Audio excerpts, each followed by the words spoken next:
दोस्तों, चैनल पे वापस स्वागत है। आज हम शेयर वैल्यूएशन की दुनिया में जाएंगे। और नहीं, ये इतना डरावना नहीं है जितना लगता है। यकीन मानो, क्या आपने कभी किसी शेयर की कीमत देखी है और सोचा है ये इतने के कैसे हैं? या हो सकता है कि आपको कोई स्टॉक बहुत सस्ता लगा हो और सोचा हो ये तो पक्का सस्ता है। तो यहीं से ये जादुई चीजें आती हैं जिन्हें फाइनेंशियल रेशियो कहा जाता है। ये रेशियो शेयर मार्केट के लिए चीट कोड की तरह है। ठीक है, शायद चीट कोड नहीं, लेकिन ये आपको पर्दे के पीछे देखने और ये समझने की सुपर पावर देते हैं कि कोई स्टॉक असल में अच्छी डील है या सिर्फ एक हाइप बबल जो फूटने वाला है। तो तैयार हो जाइए, अपनी चाय और पार्ले जी उठाइए, क्योंकि अब मजा आने वाला है। सबसे पहले हमारे पास वैल्यूएशन रेशियो का ओजी है, प्राइस टू अर्निंग्स रेशियो या छोटे में पीई रेशियो। अब कल्पना करो कि आप एक बड़ा पाव खरीद रहे हैं, है ना? आप कोई भी रैंडम दाम तो नहीं देंगे। आप जानना चाहेंगे कि क्या ये पैसे के लायक है। पीई रेशियो भी कुछ ऐसा ही है। ये आपको बताता है कि आप कंपनी के हर एक रुपये के प्रॉफिट के लिए कितना पैसा दे रहे हैं। तो मान लीजिए कि किसी कंपनी का पीई रेशियो 20 है। इसका मतलब है कि आप उनके द्वारा कमाए गए हर एक रुपये के प्रॉफिट के लिए 20 रुपये दे रहे हैं। अब यहाँ पकड़ने वाली बात यह है, एक उच्च पीई रेशियो का मतलब ये हो सकता है कि निवेशक कंपनी के भविष्य के विकास को लेकर वास्तव में आशावादी है। वे कहते हैं, भाई ये बड़ा पाव तो कमाल का होने वाला है, मैं एक्स्ट्रा पैसे दूंगा। लेकिन इसका मतलब यह भी हो सकता है कि स्टॉक सीधे सीधे ओवरवैल्यूड है। जैसे, अरे एक बड़ा पाव के लिए 20 रुपए। दूसरी तरफ कम पीई रेशियो एक अंडर वैल्यूड स्टॉक का संकेत दे सकता है। ये डिस्काउंट पर वही स्वादिष्ट बड़ा पाव पाने जैसा है, लेकिन इसका मतलब यह भी हो सकता है कि कंपनी के साथ कुछ गड़बड़ है। हो सकता है कि उनका मुनाफा पीयूबीजी मैच के दौरान मेरी इंटरनेट स्पीड से भी तेजी से गिरने वाला हो। कुंजी एक ही उद्योग में अन्य कंपनियों के साथ पीई अनुपात की तुलना करना है। इसे अलग अलग स्टॉल से बड़ा पाव की कीमतों की तुलना करने जैसा समझें। आप ये सुनिश्चित करना चाहते हैं कि आपको अपने पैसे का सबसे अच्छा मूल्य मिल रहा है ना? अगला हमारे पास प्राइस टू बुक रेशियो या पीबी रेशियो है। ये आपको बताता है कि आप कंपनी की कुल संपत्ति के प्रत्येक रुपये के लिए कितना भुगतान कर रहे हैं। इसे इस तरह समझें, कल्पना कीजिए कि आप एक पुरानी रॉयल एनफील्ड खरीद रहे हैं। आप सिर्फ चमकदार बाहरी हिस्से को नहीं देखेंगे, है ना? आप हुड खोलेंगे, इंजन की जांच करेंगे और देखेंगे कि ये वास्तव में किस चीज से बना है। पीबी रेशियो भी कुछ ऐसा ही है। ये आपको कंपनी की सभी संपत्तियों का मूल्य बताता है यदि उन्होंने आज सब कुछ बेचने का फैसला किया। एक का पीबी अनुपात का अर्थ है कि आप कंपनी के लिए बिल्कुल बुक वैल्यू का भुगतान कर रहे हैं। एक से ऊपर किसी भी चीज का मतलब है कि आप प्रीमियम का भुगतान कर रहे हैं, और एक से नीचे किसी भी चीज का मतलब है कि आपको छूट मिल रही है। अब एक उच्च पीबी अनुपात का मतलब ये हो सकता है कि निवेशक कंपनी की भविष्य की कमाई क्षमता के बारे में उत्साहित है। वे कहते हैं, भाई ये एनफील्ड क्लासिक बनने वाली है, मैं अतिरिक्त पैसे दूंगा। लेकिन इसका मतलब यह भी हो सकता है कि स्टॉक ओवरवैल्यूड है। जैसे गंभीरता से यह एनफील्ड डक्ट टेप और प्रार्थनाओं से एक साथ रखी हुई है। दूसरी ओर कम पीबी अनुपात एक अंडर वैल्यूड स्टॉक का संकेत दे सकता है। यह स्क्रैपयार्ड में छिपा हुआ रत्न खोजने जैसा है। लेकिन इसका मतलब यह भी हो सकता है कि कंपनी कुछ गंभीर चुनौतियों का सामना कर रही है। हो सकता है कि उनकी संपत्ति पनडुब्बी पर लगे स्क्रीन डोर जितनी ही उपयोगी होने वाली हो। फिर से उद्योग के साथियों के साथ पीबी अनुपात की तुलना करना महत्वपूर्ण है। आप नींबू के साथ समाप्त नहीं होना चाहते हैं, है ना? अब रिलेटिव स्ट्रेंथ इंडेक्स या आरएसआई के बारे में बात करते हैं। ये सब मोमेंटम के बारे में है बेबी। कल्पना कीजिए कि आप सर्फिंग कर रहे हैं। आप उस परफेक्ट लहर को पकड़ना चाहते हैं जब वह बस शिखर पर होने वाली हो, है ना? आरएसआई आपको शेयर बाजार में उन मोमेंटम तरंगों की पहचान करने में मदद करता है। ये आपको यह बताने के लिए हाल के मूल्य परिवर्तनों की गति और परिमाण को मापता है कि क्या कोई स्टॉक ओवरबॉट या ओवरसोल्ड है। इसे हाइप मीटर की तरह समझें। एक उच्च आरएसआई आमतौर पर 70 से ऊपर का अर्थ है कि स्टॉक को बहुत अधिक प्यार मिल रहा है और यह सुधार के कारण हो सकता है। यह ऐसा है जैसे हर कोई अचानक एक ही लहर की सवारी करने की कोशिश कर रहा है और यह खत्म होने वाला है। दूसरी ओर एक कम आरएसआई आमतौर पर 30 से नीचे बताता है कि स्टॉक की उपेक्षा की जा रही है और यह रिबाउंड के लिए परिपक्व हो सकता है। यह एक गुप्त सर्फ स्पॉट खोजने जैसा है जिसमें एकदम सही लहरें हों और कोई भीड़ ना हो। लेकिन याद रखें, आरएसआई सिर्फ एक अल्पकालिक संकेतक है। यह अगले घंटे के लिए मौसम के पूर्वानुमान की जांच करने जैसा है। यह मददगार हो सकता है, लेकिन अपनी पूरी सर्फिंग यात्रा को इस पर आधारित न करें। आपको अन्य कारकों को भी देखने की जरूरत है, जैसे कंपनी के फंडामेंटल और बाजार के रुझान। अब रिलेटिव स्ट्रेंथ इंडेक्स या आरएसआई के बारे में बात करते हैं। ये सब मोमेंटम के बारे में है बेबी। कल्पना कीजिए कि आप सर्फिंग कर रहे हैं। आप उस परफेक्ट लहर को पकड़ना चाहते हैं जब वह बस शिखर पर होने वाली हो, है ना? आरएसआई आपको शेयर बाजार में उन मोमेंटम तरंगों की पहचान करने में मदद करता है। यह आपको यह बताने के लिए हाल के मूल्य परिवर्तनों की गति और परिमाण को मापता है कि क्या कोई स्टॉक ओवरबॉट या ओवरसोल्ड है। इसे हाइप मीटर की तरह समझें। एक उच्च आरएसआई आमतौर पर 70 से ऊपर का अर्थ है कि स्टॉक को बहुत अधिक प्यार मिल रहा है और यह सुधार के कारण हो सकता है। ये ऐसा है जैसे हर कोई अचानक एक ही लहर की सवारी करने की कोशिश कर रहा है और यह खत्म होने वाला है। दूसरी ओर एक कम RSI, आमतौर पर 30 से नीचे, बताता है कि स्टॉक की उपेक्षा की जा रही है और यह रिबाउंड के लिए परिपक्व हो सकता है। यह एक गुप्त सर्फ स्पॉट खोजने जैसा है जिसमें एकदम सही लहरें हों और कोई भीड़ न हो। लेकिन याद रखें, RSI सिर्फ एक अल्पकालिक संकेतक है। यह अगले घंटे के लिए मौसम के पूर्वानुमान की जांच करने जैसा है। यह मददगार हो सकता है, लेकिन अपनी पूरी सर्फिंग यात्रा को इस पर आधारित न करें। आपको अन्य कारकों को भी देखने की जरूरत है, जैसे कंपनी के फंडामेंटल और बाजार के रुझान।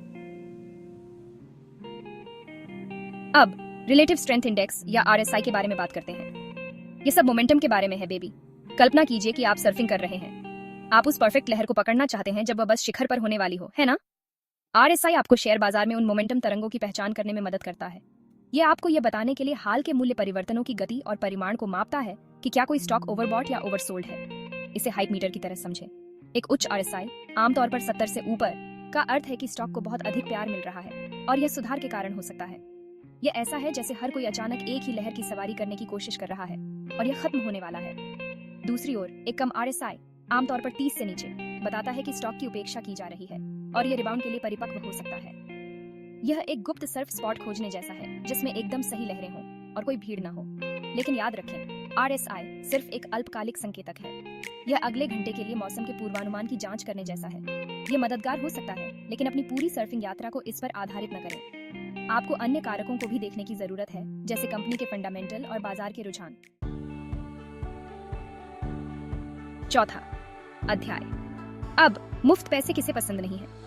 यहीं से डिविडेंड यील्ड रेशियो आता है। कल्पना कीजिए कि आप एक मकान मालिक हैं और आप अपनी संपत्ति किराए पर दे रहे हैं।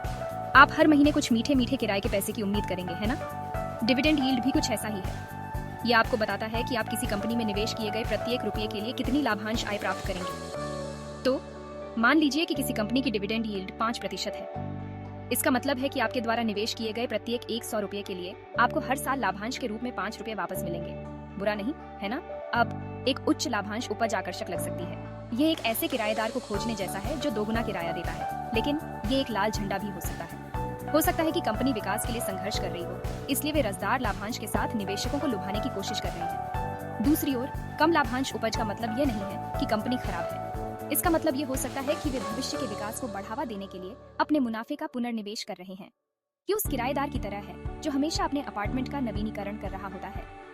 वे अभी ज्यादा किराया नहीं दे रहे होंगे, लेकिन उनकी संपत्ति का मूल्य आसमान छू रहा है। पांचवां अध्याय। ठीक है, चलो प्राइस टू सेल्स रेशियो या PS रेशियो के बारे में बात करते हैं। ये सब कंपनी की टॉप लाइन उर्फ उनके राजस्व के बारे में है। कल्पना कीजिए कि आप एक स्ट्रीट फूड स्टॉल देख रहे हैं। आप शायद देखेंगे कि उनकी लोकप्रियता का अंदाजा लगाने के लिए वे कितना खाना बेच रहे हैं, है ना? PS रेशियो भी कुछ ऐसा ही है। यह आपको बताता है कि आप कंपनी द्वारा उत्पन्न प्रत्येक रुपये के राजस्व के लिए कितना भुगतान कर रहे हैं। तो मान लीजिए कि किसी कंपनी का PS अनुपात 2 है। इसका मतलब है कि आप उनके द्वारा उत्पन्न प्रत्येक रुपये के राजस्व के लिए 2 रुपये का भुगतान कर रहे हैं। अब एक उच्च PS अनुपात का मतलब यह हो सकता है कि निवेशक कंपनी की भविष्य की विकास संभावनाओं को लेकर उत्साहित है। वे कहते हैं, भाई यह स्टॉल हमेशा भरा रहता है, उनकी बिक्री में विस्फोट होने वाला है। लेकिन इसका मतलब यह भी हो सकता है कि स्टॉक ओवर वैल्यूड है। जैसे गंभीरता से उनके समोसे अच्छे हैं, लेकिन क्या वे इतने अच्छे हैं? दूसरी ओर कम PS अनुपात एक अंडर वैल्यूड स्टॉक का संकेत दे सकता है। यह अद्भुत भोजन और हास्यास्पद रूप से कम कीमतों के साथ एक फूड स्टॉल के छिपे हुए रत्न को खोजने जैसा है। लेकिन इसका मतलब यह भी हो सकता है कि कंपनी अपनी बिक्री को वास्तविक मुनाफे में बदलने के लिए संघर्ष कर रही है। ये उस दोस्त की तरह है जो हमेशा अपने $1 मिलियन के विचार के बारे में बात करता है, लेकिन कोई पैसा नहीं कमा सकता है। छठा अध्याय। अब एंटरप्राइज वैल्यू टू EBITDA अनुपात या EV/EBITDA के साथ थोड़ा और परिष्कृत हो जाते हैं। यह पेशेवरों के लिए है, असली शेयर बाजार निंजा। कल्पना कीजिए कि आप एक व्यवसाय खरीद रहे हैं, न कि केवल कुछ शेयर। आप सिर्फ उनके मुनाफे को नहीं देखेंगे, है ना? आप उनके कर्ज, उनके पास मौजूद नकदी, पूरी बात पर विचार करेंगे। EV/EBITDA अनुपात भी कुछ ऐसा ही है। ये आपको उनके कर्ज और नकदी प्रवाह को ध्यान में रखते हुए कंपनी के मूल्य के बारे में अधिक व्यापक दृष्टिकोण प्रदान करता है। अब 10 से नीचे का कम EV/EBITDA अनुपात आमतौर पर अच्छा माना जाता है। इसका मतलब है कि कंपनी अपने समग्र मूल्य के सापेक्ष मजबूत नकदी प्रवाह उत्पन्न कर रही है। यह एक ऐसे व्यवसाय को खोजने जैसा है जो नकद पैदा करने वाली मशीन है। लेकिन एक उच्च EV/EBITDA अनुपात का मतलब यह हो सकता है कि कंपनी ओवर वैल्यूड है या उस पर बहुत अधिक कर्ज है। ये कर्ज के पहाड़ के साथ एक व्यवसाय खरीदने और उम्मीद करने जैसा है कि वे चीजों को बदल सकते हैं। EV/EBITDA अनुपात एक शक्तिशाली उपकरण है, लेकिन इसका उपयोग अन्य अनुपातों और वित्तीय मापदंडों के साथ संयोजन में करना महत्वपूर्ण है। अध्याय 7 आरओई लाभप्रदता राजा। आइए रिटर्न ऑन इक्विटी या आरओई के बारे में बात करते हैं। यह अनुपात इस बारे में है कि कंपनी लाभ उत्पन्न करने के लिए अपने शेयर धारकों के पैसे का कितना प्रभावी ढंग से उपयोग कर रही है। कल्पना कीजिए कि आप अपने दोस्त को व्यवसाय शुरू करने के लिए कुछ पैसे दे रहे हैं। आप जानना चाहेंगे कि वे आपके निवेश से कितना लाभ कमा रहे हैं, है ना? आरओई भी कुछ ऐसा ही है। ये आपको बताता है कि कंपनी शेयरधारक इक्विटी के प्रत्येक रुपये के लिए कितना लाभ कमाती है। तो मान लीजिए कि किसी कंपनी का आरओई 15% है। इसका मतलब है कि शेयरधारक इक्विटी के प्रत्येक 100 रुपये के लिए वे 15 रुपये का लाभ कमा रहे हैं। बुरा नहीं, है ना? आमतौर पर एक उच्च आरओई बेहतर होता है। इसका मतलब है कि कंपनी मुनाफा कमाने के लिए अपनी इक्विटी का कुशलतापूर्वक उपयोग कर रही है। लेकिन बहुत अधिक आरओई का मतलब यह भी हो सकता है कि कंपनी बहुत अधिक कर्ज ले रही है। ये ऐसा है जैसे आपका दोस्त आपके निवेश का उपयोग एक बड़ा कर्ज लेने और एक जोखिम भरा उद्यम शुरू करने के लिए कर रहा है। यह बड़े समय का भुगतान कर सकता है या यह सभी के चेहरे पर उड़ सकता है। 8वां अध्याय आरओए एसेट एफिशिएंसी एनालिस्ट। अब आइए रिटर्न ऑन एसेट्स या आरओए के बारे में बात करते हैं। यह अनुपात इस बारे में है कि कंपनी लाभ उत्पन्न करने के लिए अपनी संपत्तियों का कितना कुशलता से उपयोग कर रही है। कल्पना कीजिए कि आप एक रेस्टोरेंट चला रहे हैं। आप यह सुनिश्चित करना चाहेंगे कि आपकी टेबल हमेशा भरी रहे, आपकी रसोई सुचारू रूप से चल रही हो और आपके कर्मचारी कुशलता से काम कर रहे हो, है ना? आरओए भी कुछ ऐसा ही है। ये आपको बताता है कि कंपनी अपनी प्रत्येक रुपये की संपत्ति पर कितना लाभ कमाती है। तो मान लीजिए कि किसी कंपनी का आरओए 10% है। इसका मतलब है कि प्रत्येक 100 रुपये की संपत्ति के लिए वे 10 रुपये का लाभ कमा रहे हैं। बुरा नहीं, है ना? आमतौर पर एक उच्च आरओए बेहतर होता है। इसका मतलब है कि कंपनी मुनाफा कमाने के लिए अपनी संपत्तियों का प्रभावी ढंग से उपयोग कर रही है। लेकिन बहुत अधिक आरओए का मतलब यह भी हो सकता है कि कंपनी भविष्य के विकास में पर्याप्त निवेश नहीं कर रही है। यह उस रेस्टोरेंट के मालिक की तरह है जो अपने मौजूदा व्यवसाय से हर आखिरी रुपये को निचोड़ने में इतना व्यस्त है कि वह नवाचार या विस्तार करना भूल जाता है। 9वां अध्याय पीसीएफ अनुपात कैश फ्लो पारखी। अंतिम लेकिन कम से कम हमारे पास प्राइस टू कैश फ्लो अनुपात या पीसीएफ अनुपात है।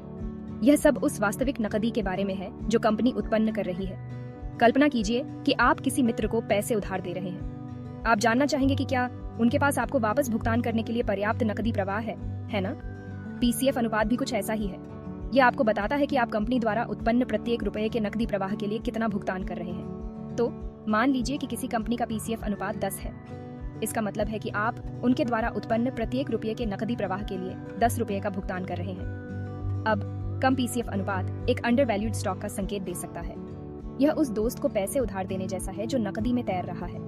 लेकिन एक उच्च पीसीएफ अनुपात का मतलब यह हो सकता है कि कंपनी ओवरवैल्यूड है या उनका नकदी प्रवाह सहारा रेगिस्तान में एक पोखर की तुलना में तेजी से सूखने वाला है। आउटरो ओवरवैल्यूड या अंडरवैल्यूड, अब तुम जानते हो। तो ये रहा दोस्तों, ये कई वित्तीय अनुपातों में से कुछ हैं जिनका उपयोग आप शेयरों का विश्लेषण करने के लिए कर सकते हैं और यह पता लगा सकते हैं कि वे ओवरवैल्यूड हैं या अंडरवैल्यूड। याद रखें, ये अनुपात सिर्फ उपकरण है, वे मूर्खतापूर्ण नहीं है और वे पूरी कहानी नहीं बताते हैं। हमेशा अपना शोध स्वयं करें, अपनी जोखिम सहनशीलता पर विचार करें और कोई भी निवेश निर्णय लेने से पहले किसी वित्तीय सलाहकार से सलाह लें।